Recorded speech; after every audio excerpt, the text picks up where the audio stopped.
नमस्कार दोस्तों, मैं सक्षम यादव डिग आउट पर आज आपके साथ एक बार फिर से एक नई कहानी के साथ। आज तारीख 13 मई। जैसा कि मैंने बताया था, आज की कहानी हमारी संजय गांधी की मौत से होगी और आखिर उनकी मौत कैसे हुई, किन वजह से हुई, किन हालातों में हुई।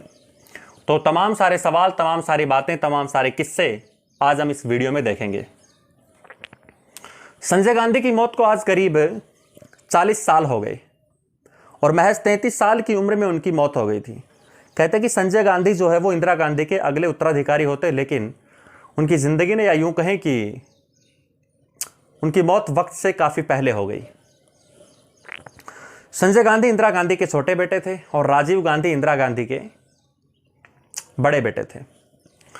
संजय गांधी ने अपनी जो स्कूलिंग पढ़ाई थी वो दिल्ली से की थी, दिल्ली से वो पढ़े थे। उसके बाद फिर देहरादून जाते हैं, फिर देहरादून के दून स्कूल से अपनी आगे की पढ़ाई पूरी करते हैं। उसके बाद कहते हैं कि संजय गांधी कभी कॉलेज नहीं गए, क्योंकि पढ़ने लिखने में उनका इतना कुछ खास उनका शौक भी नहीं था और इतना लगाव भी नहीं था। संजय गांधी को दो ही चीज़ों का शौक था, एक तेज रफ्तार कार और दूसरा आसमान में हवाई जहाज उड़ाना, वो भी कलाबाजी करते हुए। तो ये दो शौक थे उनके ऑटोमोबाइल में। उसके बाद कहते हैं कि इसके लिए बाकायदा संजय गांधी इंग्लैंड जाते हैं और इंग्लैंड से वो फिर 2-3 साल ट्रेनिंग लेते हैं और फिर वहाँ से पायलट का लाइसेंस लेके वो हिंदुस्तान वापस लौटते हैं।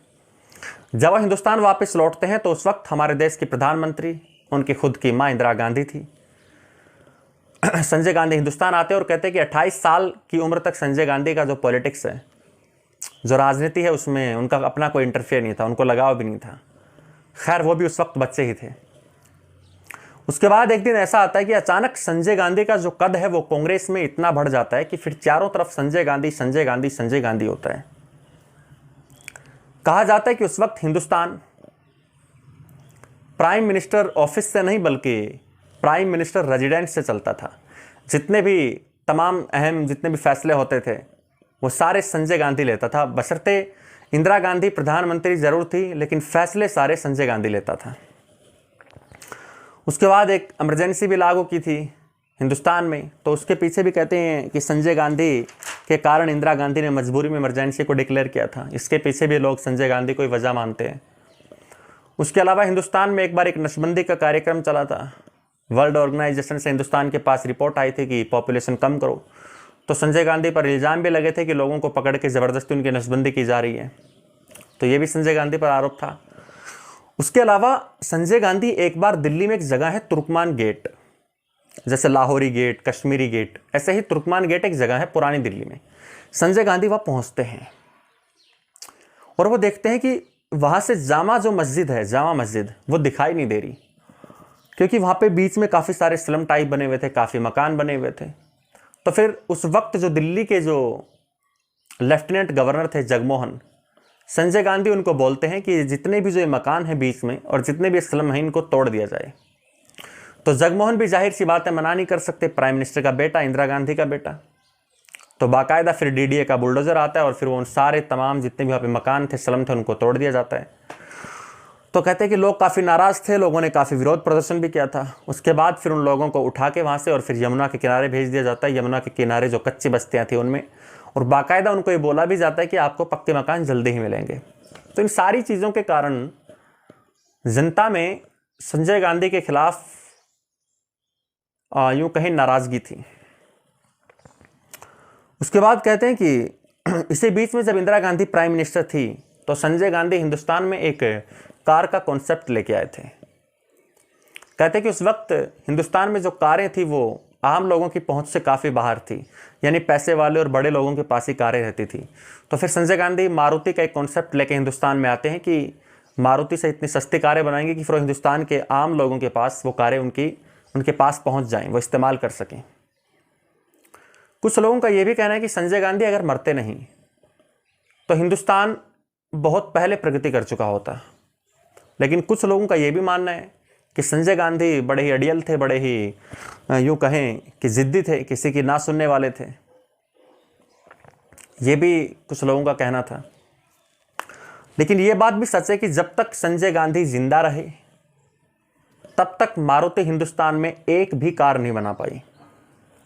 और उसके बाद खैर संजय गांधी की जब मौत होती है उसके बाद फिर एक जापानीज कंपनी सुजुकी हिंदुस्तान आती है और फिर वो मारुति का जो बचा हुआ कॉन्सेप्ट था उसको पूरा करती है और फिर मारुति सुजुकी की गाड़ियाँ हिंदुस्तान में आती हैं। काफ़ी सस्ते लेवल पर वो गाड़ियाँ आती हैं और फिर आम लोगों तक वो गाड़ियाँ पहुँचती भी हैं। तो खैर ये सब संजय गांधी की मौत के बाद हुआ। उसके बाद होता क्या है कि संजय गांधी पर एक इल्ज़ाम ये भी था कि उस वक्त एक फिल्म आई थी, किस्सा कुर्सी का फिल्म का नाम था, और उस फिल्म में गांधी परिवार के बारे में बताया गया था, यानी गांधी परिवार के जितने भी कैरेक्टर्स थे वो उस फिल्म में थे। तो संजय गांधी पर आरोप यह था कि इमरजेंसी के दौरान संजय गांधी उस फिल्म के जितने भी नेगेटिव्स थे उनको उठा के गुड़गांव में जो मारुति का कारखाना था वहाँ पे उन नेगेटिव्स को जला देते हैं। तो बाकायदा फिर फिल्म का जो प्रोड्यूसर है, एक केस फिर कोर्ट में जाता है, फिर कोर्ट में इस केस की सुनवाई होती है, फिर संजय गांधी को कहते हैं 2 साल की सज़ा भी होती है और 2 साल की सज़ा में फिर उनको बेल भी मिल जाती है, वो बाहर भी आ जाते हैं। तो ये तमाम सारे जो इल्ज़ाम थे वो संजय गांधी पर लगते आए थे। उसके बाद इमरजेंसी ख़त्म हुई, 1977 में फिर चुनाव हुए। तो कहते हैं कि इन चुनाव में इंदिरा गांधी हार गई और उसके हारने की वजह लोगों ने फिर संजय गांधी को बताया, क्योंकि संजय गांधी काफ़ी विवाद में थे। एक तो इमरजेंसी को लेके लोगों का मानना था कि इमरजेंसी संजय गांधी ने लगवाई है, दूसरा फिर लोगों का ये भी मानना था ये अपना ये नसबंदी वाला जो चलाया था प्रोग्राम, उसके बाद फिर तुर्कमान गेट से लोगों को उठा के जो यमुना किनारे डाला गया था। तो इस काफ़ी सारी चीज़ों से जो जनता थी वो फिर संजय गांधी से परेशान थी। तो लोग मानते हैं कि इस वजह से फिर कांग्रेस हारी थी और इंदिरा गांधी को हारना पड़ा था। इसके बाद कहते हैं कि जो इंदिरा गांधी जो थी फिर भी वो अपने छोटे बेटे संजय गांधी के ज़्यादा करीब थी, उनकी ज़्यादा मानती थी, उनकी ज़्यादा सुनती थी। उसके बाद फिर संजय गांधी की मुलाकात मेनका गांधी से होती है, दोनों में प्यार होता है, फिर दोनों शादी कर लेते हैं। उधर राजीव गांधी फिर सोनिया गांधी से शादी कर लेते हैं। तो ये तमाम सारी बातें भी चल रही थी। जो राजीव गांधी थे वो इंदिरा गांधी के बड़े बेटे थे और एयर इंडिया में एज एन पायलट वो कार्यरत थे। सोनिया गांधी के साथ जब उनकी शादी हुई तो सोनिया गांधी ने एक शर्त पे राजीव गांधी से शादी की थी कि वो कभी पॉलिटिक्स में नहीं जाएंगे, कभी राजनीति में नहीं जाएंगे, और फिर इसी शर्त पर फिर राजीव गांधी ने सोनिया गांधी से शादी की थी।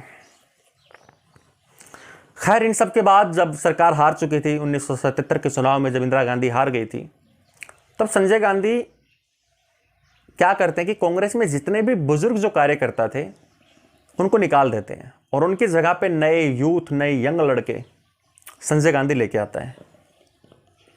और फिर कहते हैं कि एक नई यूथ कांग्रेस बनती है और फिर 1980 में चुनाव होते हैं।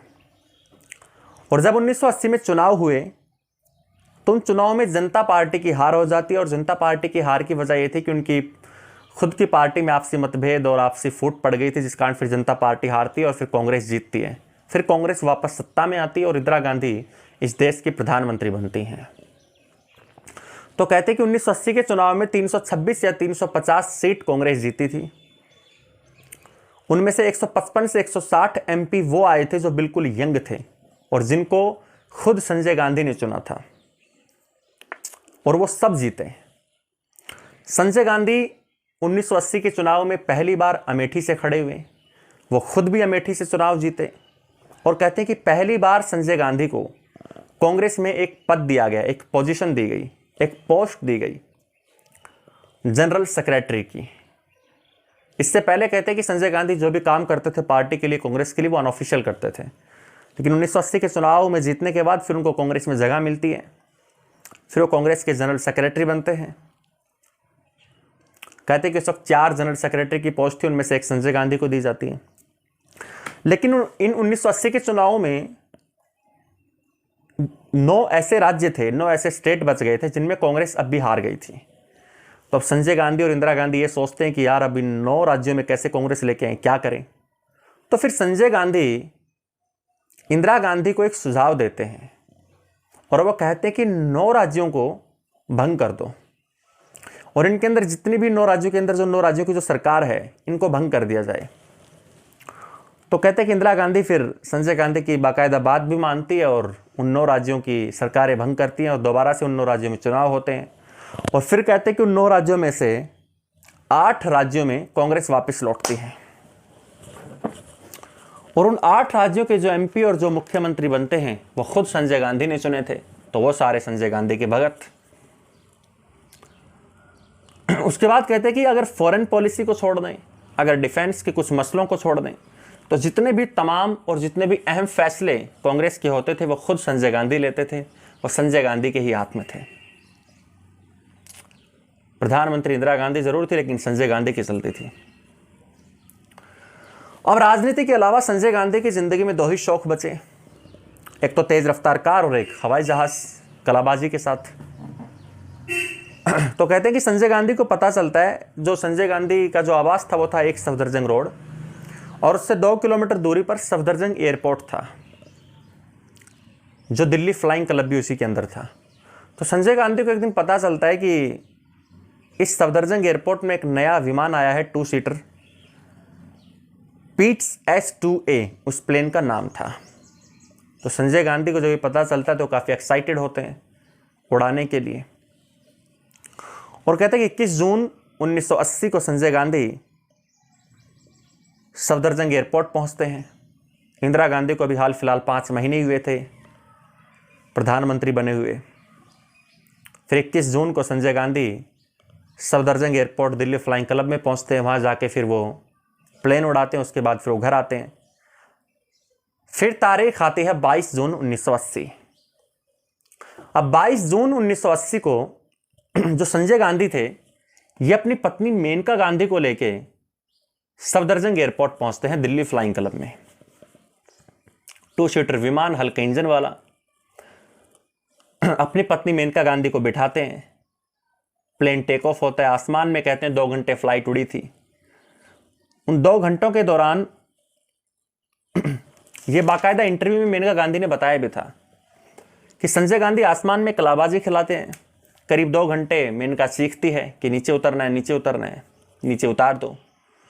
उसके बाद फिर प्लेन नीचे उतरता है। फिर मेनका गांधी वहाँ से सीधी एक सफदरजंग रोड अपने बंगले पर पहुँचती है और फिर सीधा अपनी सासू, जो उनकी अपनी सास थी इंदिरा गांधी, उनके पास पहुँचती है और उनको कहती हैं कि उनके जो शब्द थे वो ये थे कि माँ इनको कह दो कि ये कल से वो विमान ना उड़ाएं।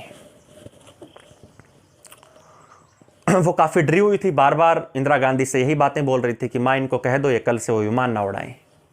काफ़ी घबराई हुई थी। तो इंदिरा गांधी संजय गांधी को कहती हैं कि मैंने आज तक मेनका गांधी को इतने घबराए हुए नहीं देखा, और अगर आज ये कह रही है तो इसका मतलब कुछ तो बात है। तब तक कहते हैं कि वहाँ पर इंदिरा गांधी के जो निजी सचिव थे R.K. धवन, वो भी वहीं मौजूद थे, जो इंदिरा गांधी के साथ हमेशा साय की तरह रहा करते थे। उस वक्त वो हंसते हुए ये कहते हैं कि मेनका जी, ये मर्दों का विमान है और आप औरत हैं, इसलिए शायद आप डर गई। उनके ये बोल थे R.K. धवन के। तो फिर इंदिरा गांधी जो थी वो संजय गांधी की तरफ देखती है और उनसे पूछती है क्या ये विमान सुरक्षित है। तो फिर संजय गांधी जवाब देते हैं कि कोई बात नहीं, ये यूज टू हो जाएगी, मतलब कि जल्दी इसको आदत हो जाएगी, फिर ये डरेगी नहीं। तो ये वो बाकायदा बताते हैं। उसके बाद फिर तारीख आती है 23 जून 1980। 23 जून 1980 की सुबह संजय गांधी उठते हैं। हमेशा की जो उनकी रूटीन थी, अपनी ब्लू कलर की कार में बैठते हैं, खुद ड्राइव करते हैं, और 7:15 से 7:30 के बीच में वो घर से निकलते हैं और फिर वो सीधा 2 किलोमीटर दूर स्थित Safdarjung airport Delhi flying club पहुंचते हैं 23 जून 1980। उसके बाद कहते हैं कि दिल्ली फ्लाइंग क्लब के जो चीफ इंस्ट्रक्टर थे सुभाष सक्सेना, वो वहाँ पर पहले से मौजूद थे। वो संजय गांधी का इंतज़ार कर रहे थे। संजय गांधी वहाँ पहुँचते हैं, सुभाष सक्सेना को कहते हैं कि चलो मेरे साथ उड़ान भरते हैं। तो कहते हैं कि पहले तो सुभाष सक्सेना मना करते हैं, लेकिन फिर संजय गांधी को ज़्यादा मना भी नहीं कर सकते क्योंकि प्राइम मिनिस्टर के बेटे। तो फिर जो कैप्टन थे सुभाष सक्सेना, वो और संजय गांधी उस 2 सीटर हल्के इंजन वाले प्लेन में बैठते हैं और सुबह करीब 7:38 पर ये टेक ऑफ करते हैं। उसके बाद कुछ देर ये आसमान में उड़ान भरते हैं। उसके कुछ देरी के बाद फिर अशोका होटल के ऊपर पहुंचते हैं। अशोका होटल के ऊपर फिर ये उड़ान भरते हैं और उसके बाद कहते हैं कि संजय गांधी प्लेन को नीचे लेके आते हैं, क्योंकि संजय गांधी को आदत थी लो फ्लाई करने की। और इसी चीज़ का डर फिर सुभाष सक्सेना को भी था, उनको भी पता था कि संजय गांधी बड़ा ही लो फ्लाई करते हैं और वो डरते भी थे। उसके बाद कहते हैं कि जो वहाँ पर जितने भी आसपास में जो मकान बने हुए थे, जो लोग थे, वो अपनी खिड़कियों से अपने घर की छतों पर आते हैं और देखते हैं कि आज ये प्लेन इतना नीचे क्यों उड़ रहा है। उसके कुछ देर बाद अचानक से विमान का इंजन बंद हो जाता है और फिर आवाज़ बंद हो जाती है। शायद इंजन खराब हो गया था आसमान में ही। उसके बाद प्लेन फिर सीधा नोज केबल ज़मीन की तरफ बढ़ता है और फिर डिप्लोमेटिक एनक्लेव के पास एक जगह है, वो विमान ज़मीन पर गिरता है और पेड़ में फंस जाता है। फिर उसके 10 से 15 मिनट के बाद एम्बुलेंस और फायर ब्रिगेड की गाड़ियाँ पहुँचती हैं। लाशों की हालत काफ़ी बुरी हो चुकी थी, दोनों ऑन द स्पॉट मर चुके थे, सुभाष सक्सेना और संजय गांधी। फिर पेड़ की टहनियों को काटा जाता है और फिर लाशों को बाहर निकाला जाता है और फिर ज़मीन पर सफ़ेद कपड़ा उड़ा के उनको लेटा दिया जाता है। तब तक ये खबर प्राइम मिनिस्टर रेजिडेंस पहुंच चुकी होती है। सुबह का वक्त था, हालांकि इंदिरा गांधी घर पर ही मौजूद थी। वो सीधा वहाँ से गाड़ी में बैठ के फिर स्पॉट की तरफ निकलती हैं जहाँ पे संजय गांधी की मौत हुई थी। कहते हैं कि इंदिरा गांधी गाड़ी से उतरती हैं और सीधा बेतहासा भागती हैं और भागते भागते फिर वो अचानक रुक जाती हैं और पैदल चलने लगती हैं।